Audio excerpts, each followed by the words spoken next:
Reel star कोमल काळे निघाली बसमधील महिलांचे पर्स चोरी करणारी सराईत गुन्हेगार। स्थानिक गुन्हे शाखेकडून बंटी बबलीची जोडी जेरबंद। प्रस्तुत बातमीची हकीकत अशी की दिनांक 19 नोव्हेंबर 2025 रोजी दुपारी 3:30 वाजेच्या सुमारास फिर्यादी सौ अलका मुकुंद पालवे राहणार देवराई हे त्यांच्या कामानिमित्त पाथर्डी ते कल्याण एसटीने पाथर्डी येथून प्रवास करीत असताना कोणीतरी अनोळखी महिलेने फिर्यादीच्या संमतीशिवाय लबाडीच्या इराद्याने स्वतःच्या फायद्याकरिता सोन्याचे दागिने व रोख रक्कम चोरी केली होती। सदर चोरीच्या घटनेबाबत पाथर्डी पोलिसांनी चोरीचा गुन्हा दाखल केला।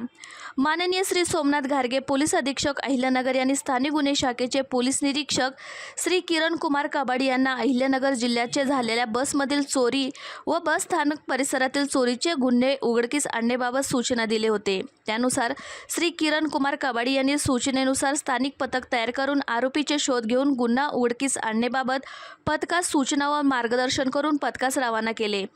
पथकाने गुन्ह्यातील आरोपीचे व्यावसायिक कौशल्याचा वापर करून नमूद गुन्ह्यातील महिला आरोपी ही पाथर्डी शहरातील नवीन बस स्टँड परिसरात फिरत असल्याची माहिती मिळाल्याने पथकाने तत्काळ सदर ठिकाणी जाऊन सापळा रचून तिला ताब्यात घेतले। तिला तिचे नाव गाव विचारले असता तिने तिचे नाव कोमल नागनाथ काळे राहणार पाथर्डी रोड असे असल्याचे सांगितले। तिला विश्वासात घेऊन गुन्हेबाबत विचारपूस केली असता तिने सदर गुन्ह्यातील चोरी केलेला माल हा तिचा प्रियकर सुजित राजेंद्र चौधर राहणार निपाणी जळगाव याच्याकडे असल्याचे सांगितले। पथकाने आरोपी सुजित राजेंद्र चौधर यास त्याच्या राहत्या घरातून ताब्यात घेतले।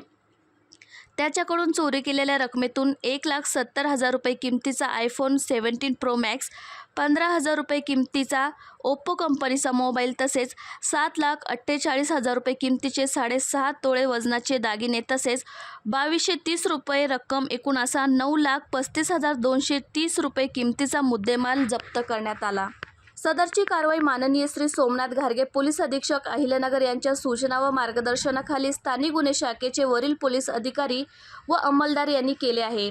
सदर गुन्ह्यातील महिला आरोपी कोमल नागनाथ काळे ही रील स्टार असून तिचा इन्स्टा ID कोमल काळे 1 असा असून तिचे 50,000 पेक्षा जास्त फॉलोअर्स आहेत। तसेच बसमध्ये प्रवास करत असताना कोणत्याही अनोळखी भोळ्या भाबड्या चेहऱ्याच्या महिला व इसमावर विश्वास ठेवू नका व आपले मौल्यवान सामानाची काळजी घ्यावी असे नागरिकांना आवाहन करण्यात आले।